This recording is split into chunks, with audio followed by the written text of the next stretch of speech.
حدیث ہے، امام فرماتے ہیں کہ ایمان کے ارکان کتنے ہیں. اور ہم سب ایمان والے ہیں. قرآن بھی کئی جگہ کہہ رہا ہے یا ایھا الذین آمنوا، اے وہ لوگ جو ایمان لے کر آئے. خدا ایمان والوں کو الگ سے مخاطب کر رہا ہے.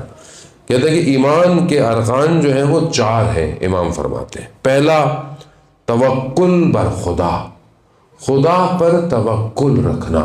یعنی کیا؟ یعنی ہر معاملے میں میری وکالت خدا کے پاس ہو.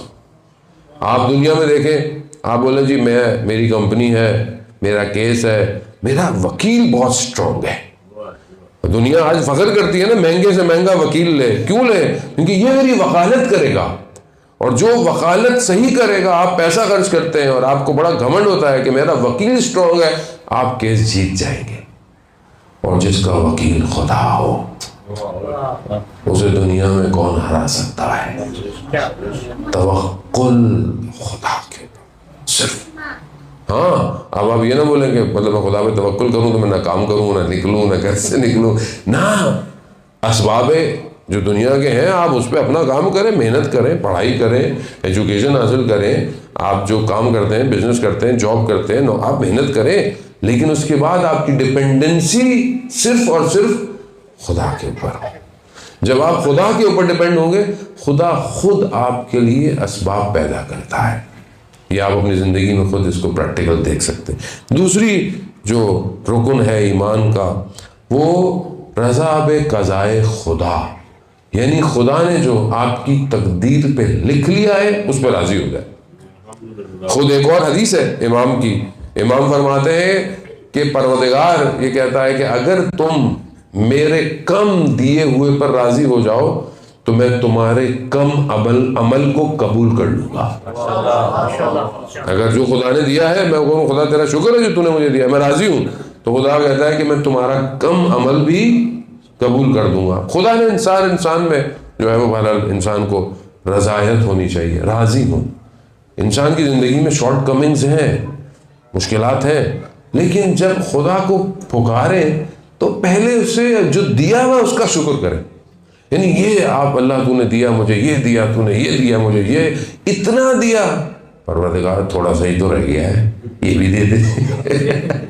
اتنا کچھ دیا ہے، تیرے خزانوں میں کہاں کسی چیز کی کمی ہے پروردگار. خوب یہ طریقہ آپ دیکھیں نا، بعض بچے بڑے اسمارٹ ہوتے ہیں، پہلے آگے پیچھے گھومیں گے، یوں کریں گے، یہ کام وہ کام. آپ کو پتہ چل جاتا ہے کہ آج کوئی ڈیمانڈ آنے والی ہے، تو کوئی نہ کوئی چیز جو ہے وہ بچہ بھی جانتا ہے کتنا اسمارٹ ہے. ہم بھی بچے بن جائیں خدا کی بارگاہ.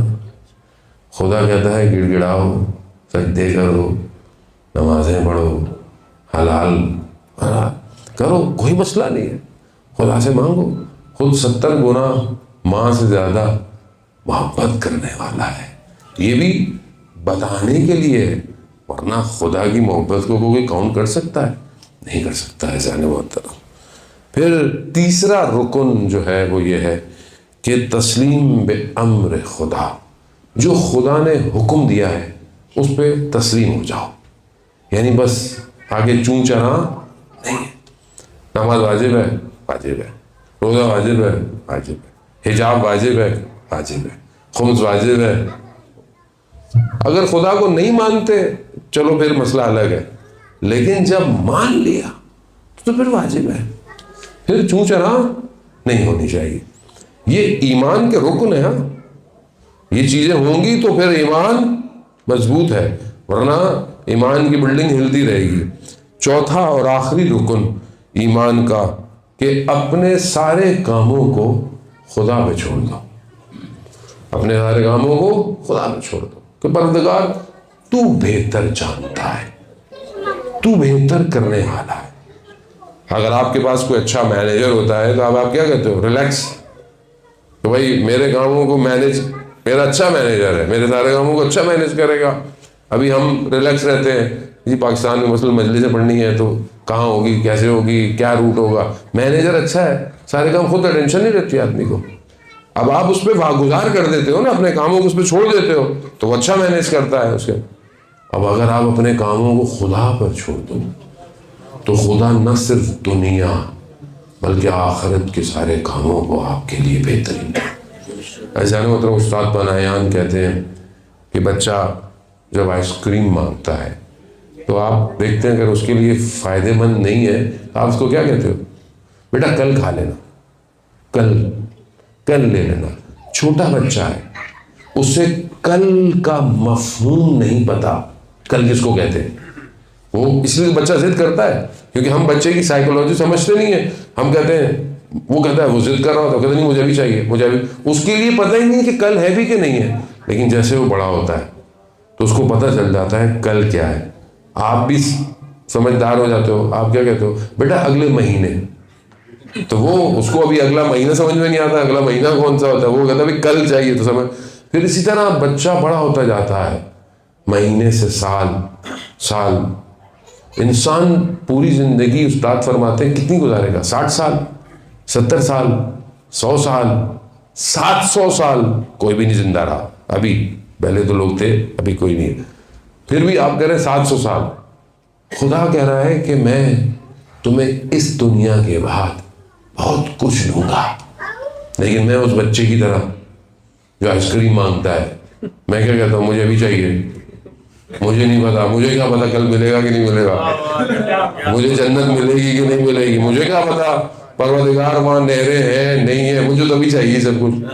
جوان کہتے ہیں مولانا صاحب اوریں کیسی ہوں گی؟ اوریں کیا بھائی، وہ سب ادھر میں رہے گا، ادھر ہمیں کیا پتا کیسے ہوگا، لیکن ہمیں بس جلدی ہے، ہمیں سب کچھ یہی چاہیے۔ اجزان محترم، 100 سال، 70 سال، 700 سال، 700 ایئرس مائنس کتنے سال؟ جتنے سال آپ نے ادھر رہنا ہے۔ ادھر کتنا رہنا ہے آپ نے؟ کتنا رہنا ہے ادھر؟ کتنا رہنا ہے ادھر؟ تابت ہم فیہا خالدون، قرآن کہہ رہا ہے تم وہاں ہمیشہ رہو گے، ہمیشہ مائنس 700۔ کیا آئے گا جواب؟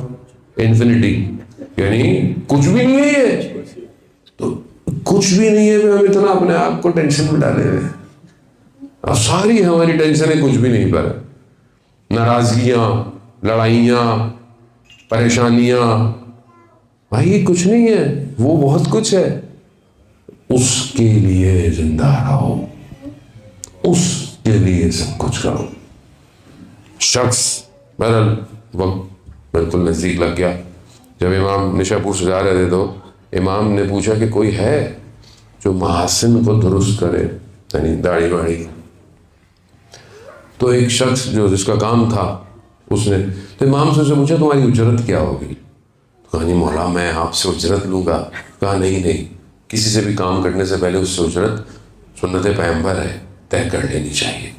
کہا نہیں، کہا مولا نہیں۔ بہرحال بہت اس نے وہ کیا، اس نے امام کے جو ہے وہ محاسن درست کیے۔ تو جس پتھر پہ وہ اس زمانے میں وہ اس طرح ٹائپ جو بھی تھی وہ تیز کرتا تھا، تو امام نے کہا یہ پتھر دو۔ اس پتھر کو کہتے ہیں کہ امام نے سونے کا بنا دیا، سونے کا بن گیا۔ اب اسے جب ملا تو اس نے کہا مولا مجھے یہ نہیں چاہیے۔ کہا کیوں؟ مولا ایسے پتھر ہی بنا دے۔ کہا پھر کیا چاہیے؟ کہا جب میرا وقت آخر ہو تو آپ آ جائیے گا۔ اللہ برائے خوشنودی امام رضا علیہ السلام صلوات۔ اللہم صلی علی محمد وزان محترم، میں نے لمبا سودا، چھوٹی چیز نہیں چاہیے، وہ چاہیے۔ اور یہ ہوا، بیان ہوتا ہے، راوی کہتا ہے کہ ہم امام کے ساتھ تشریف رکھتے تھے، کوئی جلسہ تھا، اچانک سے امام نے کہا کہ میں تھوڑی دیر میں آتا ہوں۔ امام گئے، تھوڑی دیر بعد امام نے کہا مولا کہاں گئے تھے؟ کہا وہ جو اس سے وعدہ کیا تھا، اس کا وقت آخر آ گیا تھا تو اس کے پاس گیا۔ عزیزان محترم، یہی دعا ہونی چاہیے کہ جب میری روح میرے بدن سے نکلے تو میرے سامنے میرا امام ہو، بس اور کیا چاہیے انسان، یہ سب بگڑ جائے۔